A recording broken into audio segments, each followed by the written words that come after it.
Friends, now we are going to take the difficult example, problem set 1, तिसऱ्यातलं दुसरं. पाहूया second example. Problem set 1, problem set 1, या ठिकाणी लक्षात घ्या तिसऱ्यातलं दुसरं एक्झाम्पल. काय आहे बघा असं दुसरं, x minus 3y is equal to 1. पहिल्यांदा we want to find out the value of y, आणि व्हॅल्यू ऑफ y काढत असताना हे जे मायनस आहे ते प्लस व्हायला पाहिजे. त्यामुळे आपण या -3y ला पण इकडे घेऊया आणि ह्या 1 ला पण इकडे घेऊया. म्हणजे कसं होईल, x - 1 कसं होईल बघा, therefore x - 1 is equal to -3y चे +3y. 3y means what, 3 into y into 3 चे divided by 2. Therefore x - 1 divided by 3 is equal to y. ही तुमची आली y ची व्हॅल्यू सर, लक्षात घ्या. आता आपल्याला काय करायचं आहे, या ठिकाणी डिनॉमिनेटर मध्ये 3 आलं, लक्षात घ्या. डिनॉमिनेटर मध्ये जर 3 आलं तर आपण व्हॅल्यूज x च्या घ्यायच्या -4 -3 -2 -1 0 1 2 3 4. 4 आणि -4 नेसेसरी व्हेन डिनॉमिनेटर इज 3. जेव्हा छेद 3 येईल तेव्हा 4 आणि -4 आपल्याला घ्यावं लागेल, लक्षात घ्या. म्हणजे इथं कसं होईल बघा सर, इथे आपल्याला या ठिकाणी घ्यावं लागेल इथं x y आणि xy, बरोबर सर. x च्या व्हॅल्यूज घेत असताना आपल्याला -4 -3 -2 -1 0 1 2 3 आणि लास्ट इज 4 या व्हॅल्यूज आपल्याला घ्यायला लागतील, लक्षात घ्या. आणि इथे लक्षात आपल्याला we have to find out the values of y. आता values of y find out करत असताना कशा करणार बघा सर, या ठिकाणी x च्या जागी व्हॅल्यू घालायची त्याची -4 ची.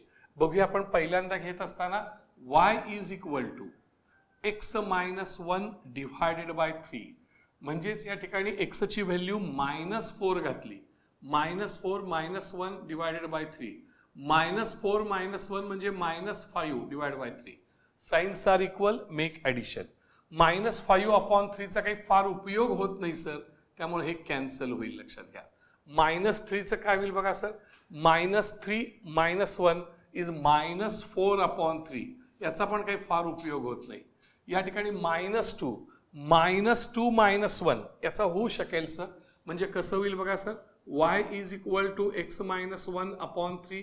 Therefore y is equal to x ची व्हॅल्यू -1, x ची जी व्हॅल्यू आहे ती -1 -1 नाही होत नाही sir, /3 that is -2/3.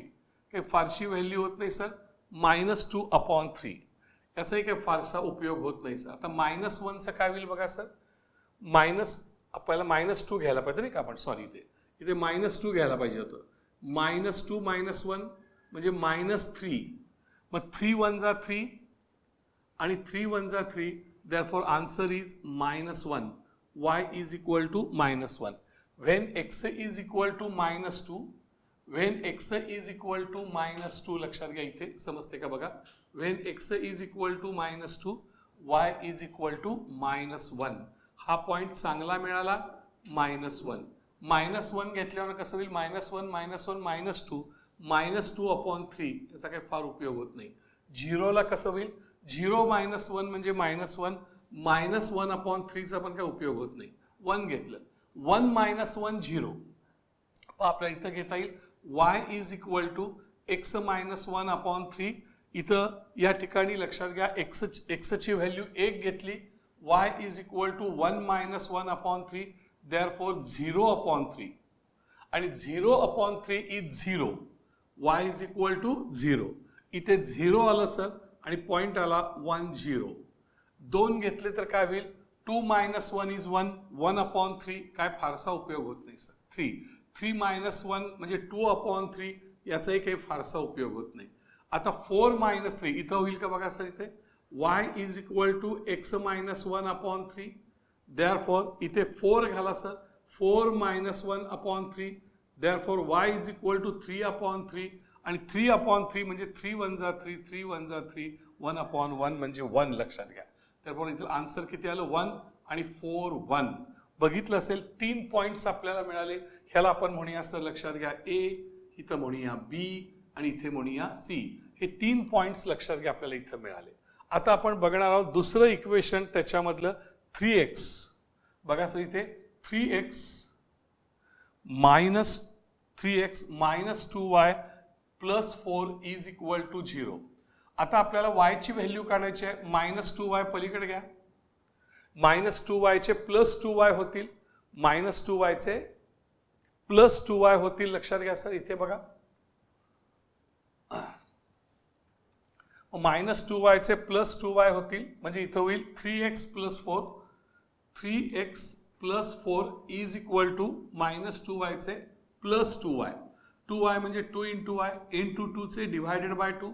Therefore 3x + 4 divided by 2 is equal to y. आता सर किंमत घेऊया. आता डिवायडेड बाय 2 आहे म्हणजे 4 आणि -4 आणि 4 घेण्याची गरज नाही. डिवायडेड बाय 2 असेल तर -4 आणि 4 घेण्याची गरज नाही. लक्षात घ्या 3 वर चालू शकेल. म्हणजे या ठिकाणी लक्षात घ्या व्हॅल्यू कसं होणार बघा सर x आणि y. इथे टेबल काढूया x y आणि लक्षात घ्या xy. तर अशा प्रकारे आपल्याला xच्या व्हॅल्यूज आपण घेऊया आणि xच्या व्हॅल्यूज घेत असताना काय काय घ्यायला लागेल -3 -2 -1 0 1 2 आणि 3 अशा व्हॅल्यू घेतल्या सर. लक्षात घ्या y ची व्हॅल्यू आपल्याला काढावी लागेल आणि इथे सर आपल्याला पॉइंट्स पाहावे लागतील. लक्षात घ्या सर पॉइंट्स आपल्या इथं पाहावे लागतील. बघा सर समजते का. आणि आता काही कॅल्क्युलेशन्स बघूया सर. बघा पहिलं -3 घेत असताना काय काय होईल. y is equal to 3x + 4 divided by 2 म्हणजे एक्सच्या जागी किती घेणार -3. एक्सच्या जागी -3 + 4 divided by 2 plus into minus -9 + 4 divided by 2. -9 + 4 signs are different. Make subtraction. 9 - 4 is 5 -5/2 आणि 2 म्हणजे निम्म करायचं सर -2.5. -2.5 चांगला पॉइंट आला सर -2.5. इथे पॉइंट आला या ठिकाणी लक्षात घ्या -3 आणि -2.5. अगेन -2 घ्या सर. -2 घेतल्यावर काय होईल 3 2 जा 6 -6 -6 + 4 म्हणजे -2 -2/2 म्हणजे -1. Point is -2 -1. -1 घेतल्यावर काय होईल -1 3 × -1 इज -3. 4 -1 4 -1 इज 3. पुन्हा बघा सर -1 इथं घेतले 3 × -1 इज -3. 4 - 3 इज 1 1/2 आणि 1/2 म्हणजेच 0.5. 1/2 म्हणजेच काय बघा सर 0.5. देअरफॉर -1 आणि 0.5. Okay sir. पुढे 0 घेतलं. 0 म्हणजे काय होईल 0 × 0 इज 0. 0 + 4 म्हणजे 4/2 मीन्स 2. हा आला 0 2. 1 घेतलं 3 1 जा 3 4 + 3 7 आणि 7/2. 7/2 म्हणजे लक्षात घ्या 7/2 म्हणजे 3.5. 7/2 म्हणजे काय बघा सर 3.5. 1 आणि हे 3.5 झाले. पुन्हा 2 घातलं सर व्हॅल्यू 3 2 जा 6 6 + 4 इज 5. 6 + 4 इज 10. 10/2 इज 5 25. 3 घातलं 3 3 जा 9 9 + 4 इज 13. 13/2 इज 6.5. 13/2 इज 6.5.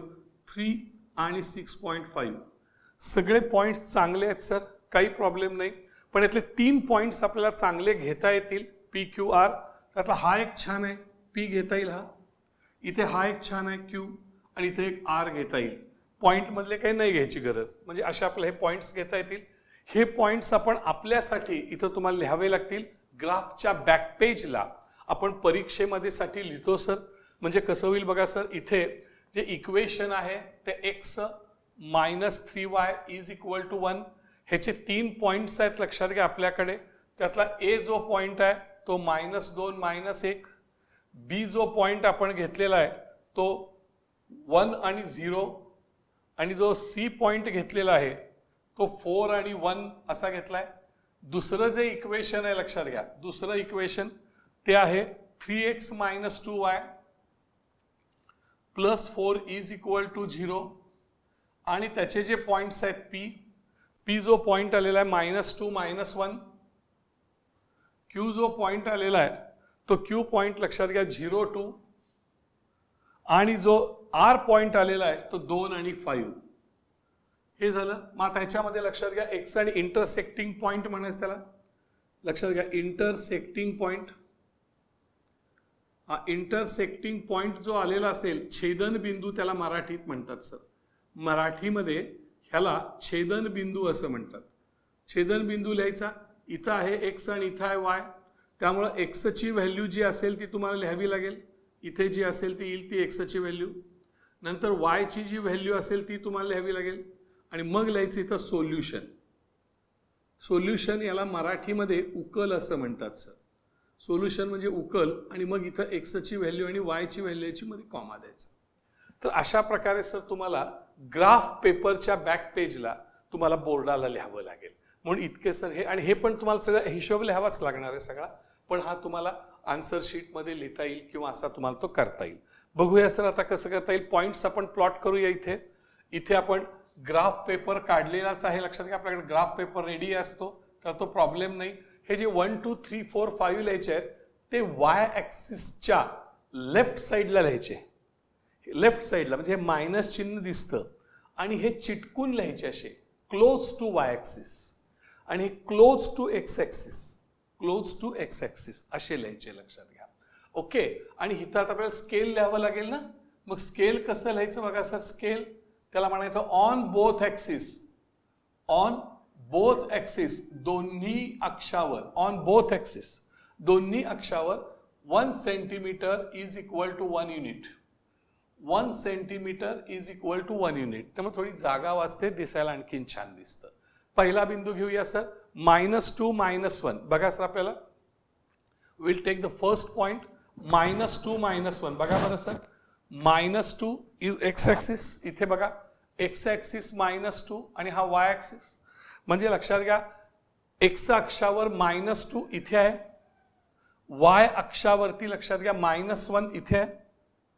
हे -2 हे -1 असं येणार बघा. हे सर -2 -1 -2 -1 म्हणजे इथून खाली येणार हे, आणि इथून हे आडवं येणार बघा. असं आलं, कळलं का असं. -2 पासून व्हर्टिकल लाईन, -1 पासून लक्षात घ्या हॉरिझॉन्टल लाईन. -2 एक्स अक्षापासून -2, वाय अक्षापासून -1. इथे पॉइंट आला, याला नाव काय दिलं बघा सर, या ठिकाणी ए असं नाव दिलं. ओके, याला ए नाव दिलं. बी 1 0, x coordinate is 1, y coordinate is 0. When y is 0, then the point is on x axis. When y is 0, then the point is on x axis at 1. मग x axis वर 1 या ठिकाणी जायचं. लक्षात घ्या या ठिकाणी x axis 1 या ठिकाणी याला म्हणायचं लक्षात घ्या b. ओके, सर याला b म्हणायचं. ही लाईन झाली ab. When y coordinate 0, the point is on x axis. जेव्हा y 0 असतो तेव्हा पॉइंट x अक्षावरती असतो. x अक्षावरती 1 या ठिकाणी. 4 1, x coordinate 4, y coordinate 1. x coordinate 4 इथं आहे बघा सर, y coordinate 1 इथं आहे y अक्षावरती. असं यायचं. हे आलं म्हणजे हे आलं x coordinate 4, y coordinate 1. ह्या लाईन्स तुम्ही काढायच्या का? Not necessary. या हॉरिझॉन्टल लाईन, व्हर्टिकल लाईन काढायच्या का? नाही, त्या प्रिंटेड असतात. डोंट ट्राय, काही गरज नाही ती काढण्याची. आणि ही तुमची लाईन आली सर, लक्षात घ्या ABC.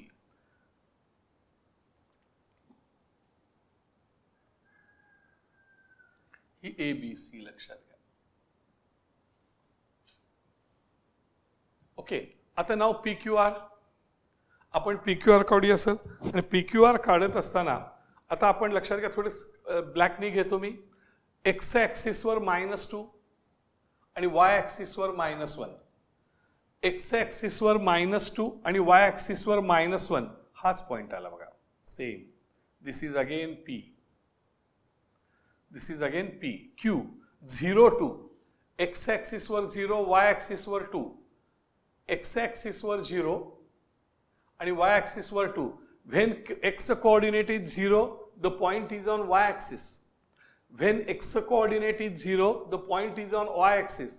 जेव्हा बिंदू x अक्षावर असतो तेव्हा तो बिंदू y, जेव्हा x कोऑर्डिनेट 0 असतो तेव्हा तो बिंदू y अक्षावर असतो 2 या ठिकाणी. y अक्षावरती 2 या ठिकाणी लक्षात घ्या. इथं पॉइंट आला, हा पॉइंट आला, हा जो पॉइंट आहे तो लक्षात घ्या Q पॉइंट आला. बरोबर का सर? हा मगाचा P होता आणि हा Q आला. R कडे जाऊया. 2 आणि 5. X coordinate is 2, Y coordinate is 5. X coordinate is 2, Y coordinate is 5. हे असं आलं बघा. X coordinate is 2, Y coordinate is 5 असा लाईन. म्हणजे 5 पासून अशी आडवी रेष आली आणि हे 2 पासून उभी रेष, व्हर्टिकल लाईन.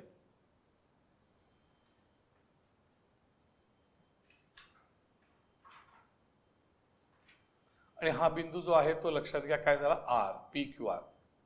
ही लाईन येईल लक्षात घ्या, ही लाईन येईल. Okay.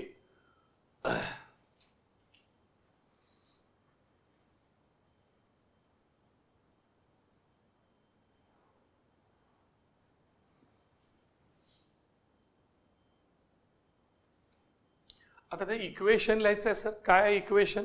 3x - 2y 3x - 2y + 4 = 0. आणि लक्षात घ्या इथं पहिलं काय होतं, x - 3y = 1. इथं लिहितो x - 3y = 1. हा जो आहे हा लक्षात घ्या पॉइंट ऑफ इंटरसेक्शन ए आणि पी आहे.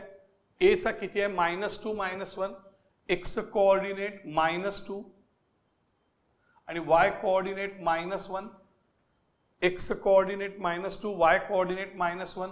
Therefore -2 -1 हे झालं sir. Intersecting point -2 -1. Therefore x is equal to -2, y is equal to -1. -2 -1 is solution. बघा सर, समजतंय का? It's very easy. फक्त डिनॉमिनेटर मध्ये जर 3 असेल तर लक्षात घ्या आपण x कोऑर्डिनेट 4 आणि -4 असा घ्यायचा. इतकंच महत्वाचं आहे. एकदम सोपं एक्झाम्पल आहे, आपण केलं असावं. आपल्याला खूप होमवर्क करायचे, नीट समजून घ्यावा अशी विनंती. पॉइंट्स प्लॉट करा. ह्यामध्ये लक्षात काय ठेवणार? When y coordinate is 0, the point is on x axis. जेव्हा y निर्देशक 0 असतो तेव्हा बिंदू x अक्षावर असतो. When x coordinate is 0, then the point is on y axis. जेव्हा x निर्देशक 0 असतो तेव्हा बिंदू y अक्षावर असतो. थँक्यू. आपण चांगली प्रॅक्टिस करूया. नक्की लक्षात घ्या. आणखीन आपण 1-2 एक्झाम्पल्स घेऊ.